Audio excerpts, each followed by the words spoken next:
Breaking news. YS Sunitha AP సచివాలయానికి వచ్చారు. హోంమంత్రి అనితను కలిశారు. వైఎస్ సునీత సెక్రటేరియట్లోని 2వ బ్లాక్ ఛాంబర్లో మీటింగ్ జరిగింది.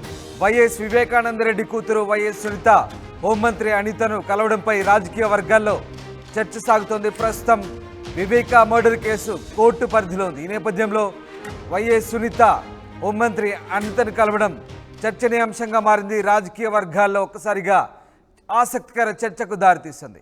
సెక్రటేరియట్లోని 2వ బ్లాక్లోని ఛాంబర్లో ఇద్దరి మధ్య సమావేశం జరిగినట్టుగా తెలుస్తోంది. వివేకానంద రెడ్డి హత్య తర్వాత చోటు చేసుకున్న పరిణామాలు, దానికి సంబంధించిన అంశాలపై ఇద్దరి మధ్య చర్చకు వచ్చినట్టుగా తెలుస్తోంది. వైఎస్ సునీత గత కొద్ది కాలంగా తన తండ్రి హత్యకు సంబంధించి పోరాటం చేస్తోంది.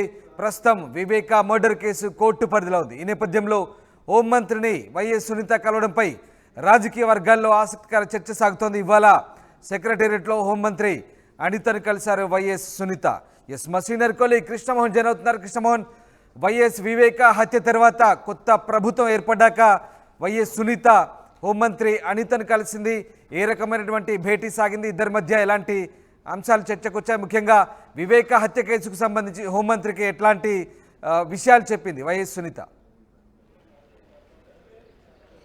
ఎస్ రామ్దాస్, మొత్తం మీద అయితే క్యాబినెట్ సమావేశం కంటే ముందు కాసేపటి క్రితం హోమ్ మినిస్టర్ అనితకి వైఎస్ వివేకానంద రెడ్డి కూతురు వైఎస్ సునీత వచ్చి ఆమెను కలిశారు. ఇద్దరు భార్యాభర్తలు ఇద్దరు కూడా వచ్చి ఆమెను కలిసిన వారిలో ఉన్నారు. వాళ్ళు నేరుగా హోంమంత్రి దగ్గరికి వెళ్ళారు. ఒక రిప్రజెంటేషన్ కూడా సునీత ఇచ్చిన పరిస్థితి క్లియర్గా తన తండ్రి హత్య కేసుకు సంబంధించి గతంలో ఏం జరిగిందో మొత్తం డేటా అంతా ఉంది. ఇప్పటికే దానికి సంబంధించి కోర్టులో కొంత విచారణ జరుగుతున్న నేపథ్యంలో ప్రభుత్వం సైడ్ నుంచి ఆ విచారణ కావచ్చు, ప్రభుత్వం చేపడుతున్న ఏదైనా విచారణ సిబిసిఐడికా లేకపోతే సిబిఐకి ఇస్తారా అనే అంశాలకు సంబంధించిన వ్యవహారం మీద కూడా కొంత మీరు సహాయం చేయాలి. ఈ వ్యవహారాన్ని ఏం జరిగిందో మొదటి నుంచి మీరు పూర్తిగా తెలుసు కాబట్టి ఈ వ్యవహారంలో మీరు నాకు కొంత మద్దతు ఇవ్వాలని చెప్పి కోరినట్టుగా సమాచారం ఉంది. అయితే ఈమె కూడా చాలా సున్నితంగానే ఆ సునీతకు స్పందించారు.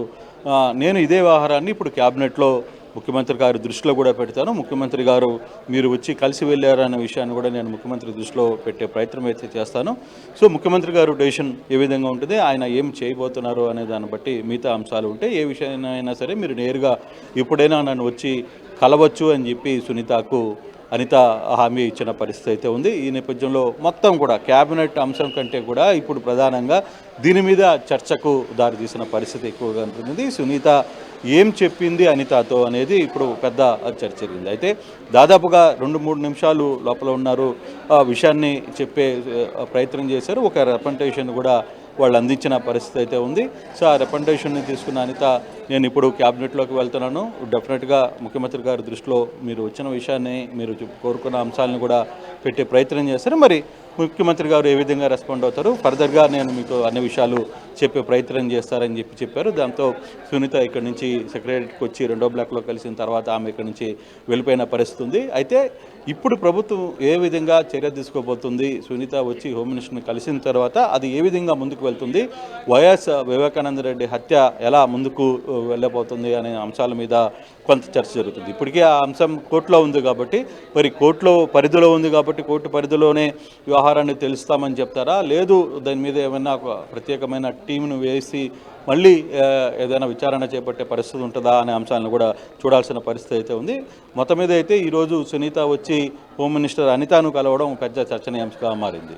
అంటే మీరు చెప్తున్నట్టుగా ఈ అంశం కోర్టు పరిధిలో ఉంది. ఇప్పటికే దీనికి సంబంధించి దర్యాప్తు సంస్థలు విచారణ సాగిస్తున్నాయి. మరి ఇవాళ హోంమంత్రిని కలవడం వెనుక అంతరం ఏంటంటే విచారణకు సంబంధించి ప్రభుత్వం వైపు నుంచి పూర్తి స్థాయి సహకారం అందించాలి. గత ప్రభుత్వంలో అది కుంటుపడింది. ఇప్పుడు ఈ ప్రభుత్వం దానికి సంబంధించిన సహకారం కోసం సునీత కలిసినట్టుగా మనం భావించాల్సి వస్తుంది. అంతే డెఫినెట్గా, ఎందుకంటే బేసిక్గా ఇప్పటి వరకు గత ప్రభుత్వంలో జరిగిన దీంట్లో ఎక్కడ కూడా అధికారులు దర్యాప్తులకు కావచ్చు లేకపోతే ఇతర అంశాలకి ఎక్కడ వాళ్ళు పెద్దగా స్పందించలేదు. కానీ ఇప్పుడు మీరు తొందరగా స్పందిస్తే త్వరగా ఈ కేసు ఒక కొలిక్కి వచ్చే పరిస్థితి ఉంటుంది. ఏ విధంగా జరిగింది, అసలు ఈ హత్యకు గల మూల కారణాలు ఎవరు, బ్యాక్ ఎండ్ ఎవరు ఉన్నారు, ఏంటి వ్యవహారం అంతా కూడా కొంత త్వరగా బయటికి రావాలనేది సునీత ప్రధాన డిమాండ్. సునీత కూడా అదే కోరుకుంటుంది. తన తండ్రిని ఎవరు చంపారు, దాని వెనకాల ఉన్న సూత్రధారులు ఎవరు, ఎందుకు చంపాల్సి వచ్చిందనే అంశాలని త్వరగా బయటపెట్టండి. ఇప్పటికే దాదాపుగా 5.5 సంవత్సరం అయిపోతుంది. ఇవి 5 సంవత్సరాల పాటు ఒక మాజీ ముఖ్యమంత్రి తమ్ముడు మర్డర్ జరిగాడు, తర్వాత ఒక ముఖ్యమంత్రికి సొంత బాబాయ్ మర్డర్ జరిగినా కూడా ఈ వ్యవహారాన్ని బయటికి తేల్చలేకపోతున్నారు. సో ఈ ప్రభుత్వంలో అయినా సరే ఎంత త్వరగా వీలైనంత త్వరగా ఈ వ్యవహారాన్ని తేల్చాలి, నిగ్గు తేల్చాలి అనేది సునీత ప్రధాన demand. Ramadas. Right, yes, thank you Krishnamohan. YS Sunitha AP సచివాలయానికి వచ్చారు. హోంమంత్రి అనితను కలిశారు. సెక్రటేరియట్లోని 2వ బ్లాక్లో ఇద్దరి మధ్య మీటింగ్ జరిగింది. వివేకానంద రెడ్డి కూతురు వైఎస్ సునీత హోంమంత్రిని కలవడంపై రాజకీయ వర్గాల్లో చర్చ సాగుతోంది. ప్రస్తుతం వివేక మర్డర్ కేసు కోర్టు పరిధిలో ఉన్న నేపథ్యంలో ఆమె హోంమంత్రిని కలిసి ఏ విషయాలు చెప్పారు, హోంమంత్రితో ఎలాంటి డిస్కషన్ చేశారనేది ప్రస్తుతం హాట్ టాపిక్గా మారింది. అయితే ఆమెకు మెమరాండం కూడా ఇచ్చినట్టుగా తెలుస్తోంది. తన తండ్రి హత్య కేసు సంబంధించి పూర్తి స్థాయిలో దర్యాప్తును కోర్టు పరిధిలో ఉన్నందున గత ప్రభుత్వ హయాంలో కాస్త కుంటుపడింది. ఇప్పుడు ఆ దర్యాప్తు సంబంధించి వీలైనంత త్వరగా సహకరించాలని, ప్రభుత్వం తరపు నుంచి పూర్తి సహకారాన్ని అందించాలంటూ వైఎస్ సునీత కోరినట్టుగా తెలుస్తోంది.